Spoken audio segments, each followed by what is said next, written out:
اردو زبان کے سب سے مشہور لوک کردار شیخ چلی کی تاریخ۔ تحریر شروع کرنے سے پہلے میں ایک بات بتاتا چلوں کہ شیخ چلی کی شخصیت کے بارے دو بالکل مختلف روایات موجود ہیں، کیونکہ شیخ چلی کی اصل شخصیت لوک داستانوں میں کہیں گم ہو گئی ہے۔ سب سے پہلے اس روایت کی بات کرتے ہیں جو عام لوگ جانتے ہیں۔ روایت نمبر 1، شیخ چلی کا اصلی نام عبد الکریم تھا۔ وہ دن دہاڑے سہانے خواب دیکھنے کی وجہ سے مشہور تھا اور ایک کریٹو مائنڈ ہونے کے باوجود نہایت نالائق کام چور تھا۔ وہ ہر وقت ہوائی قلعے بناتا رہتا تھا۔ اس کو اس گدھے سے بہت محبت تھی، وہ جہاں جاتا اس کو ساتھ لے کر جاتا۔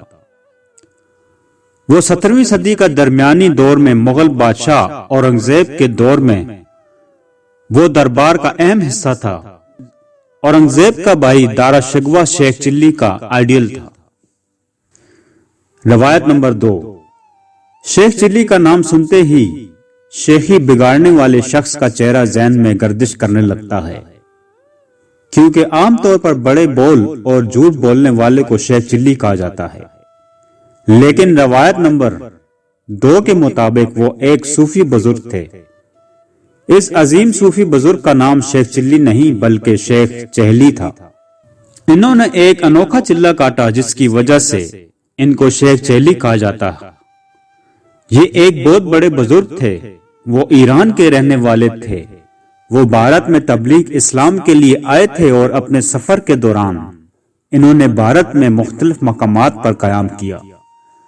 جب ان کی موت ہو گئی تو شاہ جہان کے بڑے بیٹے دارا شکوہ نے ان کے لیے ایک مقبرہ تعمیر کرایا جو آج بھی بھارت میں موجود ہے۔ دونوں روایتوں کی اصل حقیقت تو خدا ہی جانتا ہے۔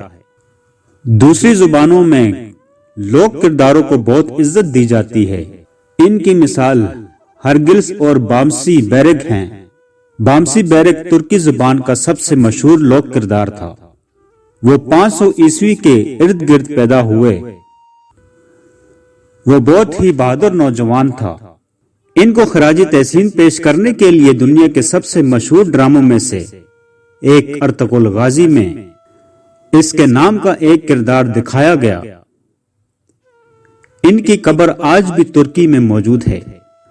شیخ چلی کے کردار پر جن مصنفوں نے لکھا، اس میں بانی اردو جاسوسی ادب ابن صفی بھی شامل ہیں۔ بھارت میں اس کردار پر 2 فلمیں بھی بن چکی ہیں۔